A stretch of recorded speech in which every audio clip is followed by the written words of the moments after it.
description that I heard recently was that it helps you to know your spiritual magnificence. And I just love that because I was born in a faith community where I wasn't told that I was spiritually magnificent. I was told that I was a sinner. And so unity, I believe, has the truth of our beings. And so I wanted to begin by telling you the story of two little boys. And they were 8 and 10. And these two little boys were always getting into trouble. And if something went wrong in this little town where they lived, you could be sure that it would be one of those two boys that would be at the root of the problem. So their mother was exasperated with them, didn't know what to do. So she heard about this local minister who knew how to discipline young boys. She asked him, "Would you speak to my boys?" And he said, "Sure." So the young one, the 8-year-old, he came in the morning, and the 10-year-old was going to come in the afternoon. So the 8-year-old comes in, and he's a little bit nervous, and he's sitting there, and the minister starts with, "Where is God?" The boy's shivering, he doesn't say anything, and the minister asks him again, "Where is God?" And he starts to shake, and he's worried, and finally the minister booms out, "Where is God?" And the little boy charges out of that office, he runs home, gets in the closet, closes the door, and his 10-year-old brother comes in and asks him, "What's wrong?" And the little guy says, "God is missing, and they think we've done it."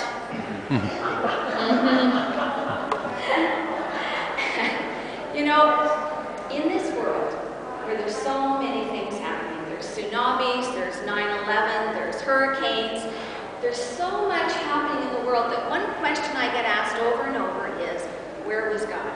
Where was God when that happened? Where was God when those planes were shot down, when the towers were shot down? Where was God? And my answer to that is that each and every person who reached out to help someone in need, that's where God is. Every time you and I reach out to help another person, we are expressing God. In Unity, we teach that whatever created everything, this magnificent world that we live in, and everything that's created, every pew, every piece of carpet, everything you see, it all begins with a thought. It all begins in energy. And so you and I are created from that same energy. We individualize from that. We are one from it, expressed from it. If I had a sheet here and two people were holding it and I stepped forward, it would be that kind of idea. We express forth from that spiritual, energetic field. And because we are one with it, we have the power to make a difference. We have the power to be God in action. So, every day that we reach out to help someone, we are God in expression, whether it's a smile, a hug, a handshake, whatever that might be. How many people saw the movie The Best Exotic Marigold Hotel?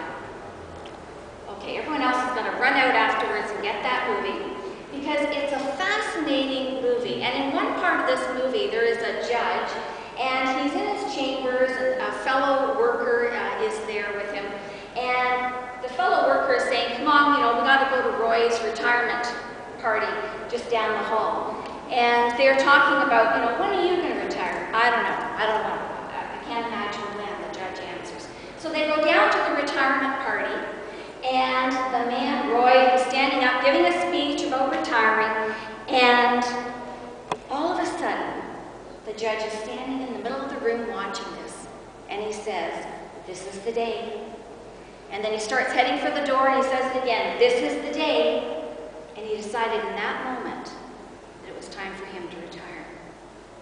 What I'm hoping for you in this short time that we're together is that you will come to some kind of a knowing that this is the day when you can truly recognize that whatever social justice issue is bothering you, whatever you might read in the paper that gets you all stirred up and angry, that you have the power to do something about it. You truly do. That this is the day you'll come to that absolute knowing. So I want to talk to you about April 19th, 1995, because that was the day for a young man by the name of Craig Kyleberger. Some of you might know Craig's story. Craig was a 12-year-old boy, and he was at the breakfast table, and he was having his cereal, and looking through the paper for the cartoons, which he did every morning. But this particular morning, there was an article. And the article headline read,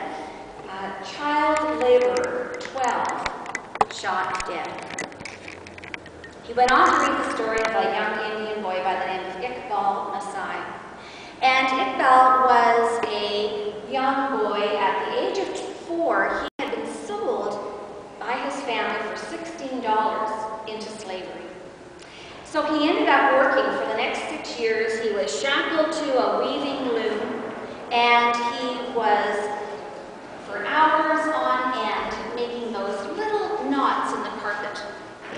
You know, those beautiful carpets that we see, all the many little knots. Hour after hour, these children were making these knots in the carpet. At the age of 10, he was somehow freed, and he went around the world talking about freeing children that were working in those kinds of conditions, to get rid of child labor. And at the age of 12, he was in his village, riding on his bike with 2 other boys, and he was shot dead. Now, it's believed that it was people from this carpet industry because they had threatened his life before. So Craig was reading this, and he thought, this boy is 12. And look what he's done in his life, what he's been asked to do. And then he got out there in the world at the age of 10 to try to make a difference. So Craig did the only thing he could. He went and he researched. He did lots of research at the library and on the internet to figure out what this child labor in India was all about. And then he went to his teacher and he said to her, you know, can I talk to the class? And he did. And he asked the classmates, who would like to try to get rid of child labor with me? And 11 children raised their hand. And that was the birth of Free the Children. And their motto is children educating children through education. So Craig with his brother Mark, who was 4 years older than Craig, they have taken thousands of teenagers all over the world to impoverished countries to show those teenagers what is happening in the rest of the world. And the intention is that these teenagers will come back to their communities and become global activists and make a difference in the world. They've also built 450 schools, educating some 40,000 children every day. And they have started something called Adopt a Village, where people can donate, and they can donate to help that village with their water supply, with their health care, with their educational costs, and so on. Craig Kalberg has become the first young person to receive what's the equivalent of the Nobel Peace Prize. Just think, one boy, the difference that he has made. They're continuing to help thousands of children. They have leadership programs. They continue to travel all over the world. One person, what a difference he made. So in Craig's book, it's called From Me to We. So it's really, taking us from this idea that it's all about me to a greater idea. And in Unity we teach one. There's only one, and each of us are connected in this oneness. And so what I do for you, I'm doing for me. What I do to you, I'm getting that back to me as well. So our oneness is so important in recognizing the change that we can make one-on-one with people. So he tells a story in this book about Keith Taylor. Now Keith was a young man, and he had 3 dreams. And one of his dreams was to become a philanthropist. The other was to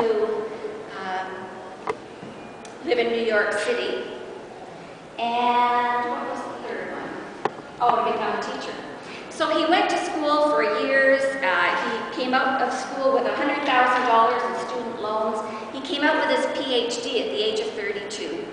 And in the course of doing that, he got married, had a young child, and got divorced. So here he was. He had this job. He got a 10-year job teaching at a famous university. And even though he was making good money, he couldn't make ends meet. He just barely made them meet. I mean, he had his student loans to pay back. He had child support. He had rent and all of those expenses. And what he discovered was his dream of becoming a philanthropist seemed to be farther and farther away. He thought you need millions of dollars to become a philanthropist and help other people. So one day, he was sitting, it was March 2002, and he was sitting and thinking about all the times that his father and a co-worker had helped him. One month he couldn't pay his car insurance bill, so his father gave him a few $100s. Another time, a co-worker gave him money for glasses. And he started to think, you know, I'm a working person, and there are times, though, when I just need a little bit extra because of the extra expenses that have come along. And so he started to think that maybe you don't need millions of dollars to be a philanthropist. Maybe you just need little bits of money. So what he did was he downsized his apartment. He went from an expensive apartment to a kind of a dodgy triplex apartment in this triplex. He sold a lot of the stuff that he didn't need. And he said, I ended up with $350 extra a month, which was about 10% of his income. And then he started a website. And he wrote on this website, and he called it Modest Needs. I promised that every month until I died or the internet became obsolete, I would use that site to offer 10% of my monthly income, $350 a month, to people who didn't qualify for conventional charity, just like me, who were working as hard as they could, just like me, and who encountered a small, unexpected expense that threatened their financial stability, just as I had many times in the past. So it started small. He had maybe 8 inquiries, and then a friend of his linked his modestneeds.com website to a community help center. And then the emails became more, not just from people that were looking for help, but people who wanted to help those people that were looking for help. He ended up on the Today Show, on CNN, all of this media, so that today, 11 years later, he's given away over $1 million. One person saw a need and did something about it. So I went on the website this week, and when you go on the website, it's very well organized. There's a spot where you can review all of the requests that have come in. And he scrutinizes the requests to make sure they're legitimate. He never sends money to individuals, but rather, like the very first person he helped, this person asked him for $78 to pay his car insurance. And so Keith Taylor sent a check to the insurance company. He asked the fellow, send me your bill and I'll pay it. And he said, I have never spent money that would have given me more than that $78. The joy I felt when I wrote out that check and put it in the mail, it was fabulous. And that really got him hooked on the idea. And so I went on the website and I was reviewing, okay, all of the different requests. And you can see how much the person's requested and when they requested it, how much others have donated and what's left to complete this request. And there's an expiry date. I guess he just has them on there for so long. So I read through, and there was this young man. He was about 21. He'd had some kind of knee surgery. He couldn't work yet because of the recovery, and he had an MRI bill. Now, I don't know about you, but I feel so blessed to be a Canadian, to have our healthcare system. And I always feel badly when I hear about the Americans and people that have to give up so much to pay for their health care. So I donated $50, and that went on the site. And I thought, in my small way, I could make a difference in that young man's life. You know, modestneeds.com, what a fabulous idea he had, and what a difference it's made in his life and in the lives of, I don't know how many people he helped. Excuse me, he told the story, he said his best heartwarming story is of a young mother whose son had something called Irwin's symptom. You might know about it, Charles. Some kind of an eye symptom, disability. And he could only see shapes, and everything else was blurry. And so she wrote into to Keith Taylor, and she asked for $50 for a down payment on the lenses for her son. They were going to cost $500, and then she would get a part-time job to pay for the rest. Well, he ended up sending her the $500 for paying for the lenses. And he said that when the little boy put his new glasses on, he said, "Is that you, Mommy?" When he looked at his mom. Because he hadn't seen what she looked like, really looked like, in his short life, 6, 7 years old.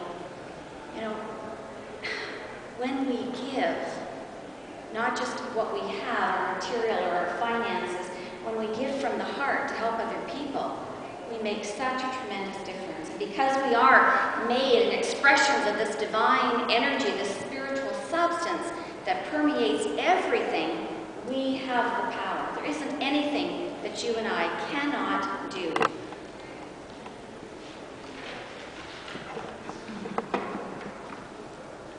I wanted to share with you this writing, and it's by Portia Nelson, and you might have heard this before.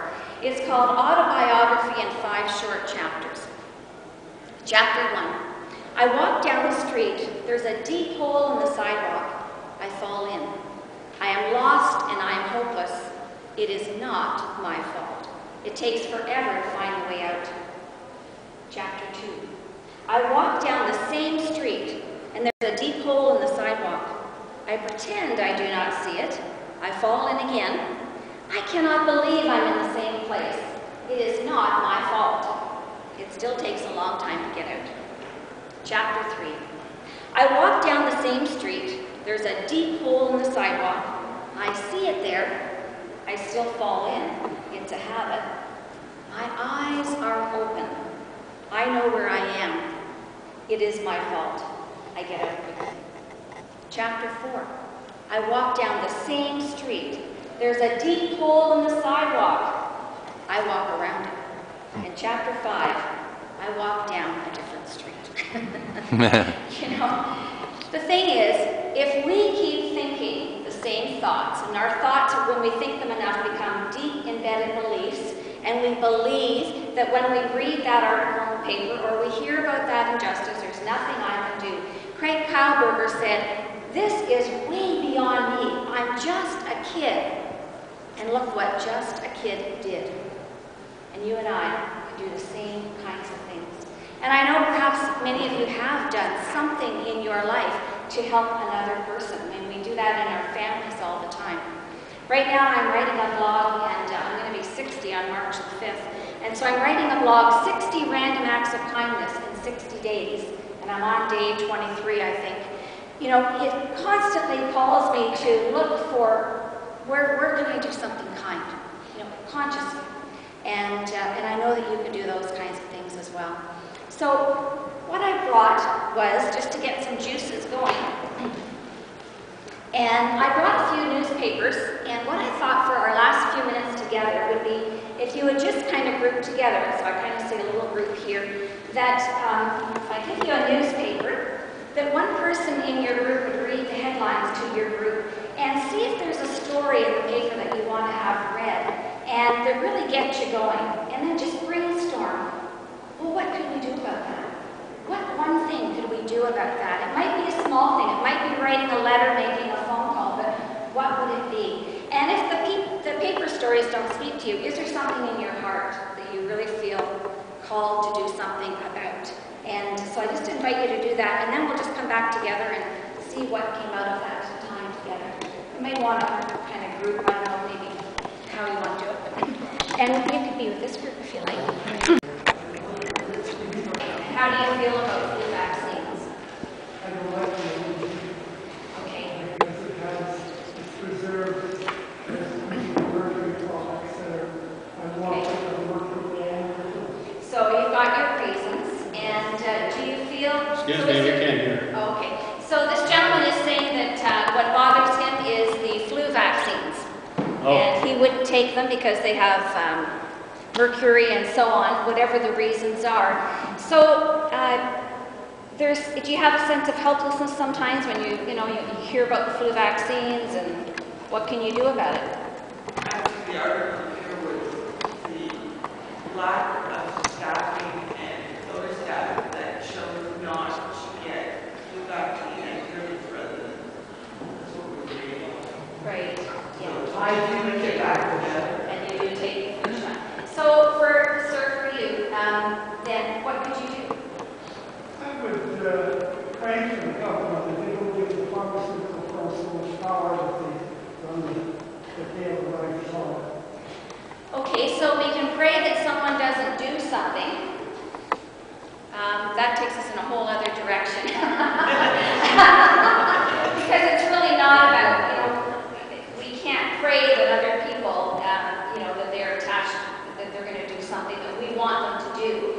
but rather we could just pray that their wisdom, that their inner wisdom comes forth and the right and perfect solution is to come to. Just write to the government and let them know. And ask, you could ask, well, here are my concerns, would you address them? And that might help you feel a little bit better about it, that you've had a voice, right? And what about this group? You want to speak, or? We picked the Chief Spence issue, Chief Spence, the okay. whole native issue. Oh, okay, yes. We And, had a solution. okay, Go ahead. okay. And so this group down here, people at the front, yep, this group down here picked about Chief Spence and the Indian issue, yeah. And Jeremy had an idea. The gentleman, what's your name again, sir? Phil. Philip suggested there was a chief that used the money properly, right? That was donated or used by the government, and he was paving roads and helping the workers. So what we were thinking is maybe the chiefs would have to they would contribute. They would provide a budget. They would have a budget, and they would report to the government how they would use the money for the people, for their people. Also, kind of going to the people. Right. Yeah. So Right. so that they would have to. It would be transparent funds. They wouldn't be using the money selfishly, but they would be using it to help the people. So what And would you helping- do with that idea? Well, just to properly budget. But what would you Yep. do with that idea, Jeremy? So you've got this legislate idea. the government, request maybe a letter writing campaign. Would that be helpful? I would like to get a hold of the chief that's doing the proper job and talk to him. There you go. So There you go go. right to him, yes. So excellent. make a phone call, Phone call. write a letter. Yeah. There's always something we can do, and that's my point. There's always something we can do. We don't have to feel like victims. We don't have to get angry every time we read these things or hear about these stories. There's something we can do, and that empowers us. And I makes think our us anger feel empowers better. us. Our anger, But yes. positively Our anger used can, to help people instead of hurt people. Yeah. Yes, yeah. And our anger can make us very ill as well. Yeah. So we need to balance that out. Do what we can do. Do what's ours to do. So I'm grateful that all of you are here, and that's what this expo is about. It's about that Margaret Mead quote. And the quote is, "Never doubt that a small group of thoughtful, committed citizens can change the world. Indeed, it's the only thing that ever does." I love that. So thanks so much for being here. Thank you. And I'm the owner of the Multidimensional Mission Show. YouTube channel is called M-Dimensional Mission. I'd like to thank you for watching this video. I really appreciate it. And I would even appreciate it more if you would like this video, add it to your favorite list, leave comments below this video, subscribe to the M-Dimensional Mission YouTube channel, the Multidimensional Mission Show, and check out my blog, the Multidimensional Mission.blogspot.com.ca, by the way, as well as Twitter. You can follow me on Twitter on the link below, as well as my Facebook fan page, the Multidimensional Mission. Check it out on Facebook, and please share it with such social networks as Twitter, Facebook, other social media websites, and tell all your friends about these these topics I talked about. And I appreciate all your support, and never stop asking questions.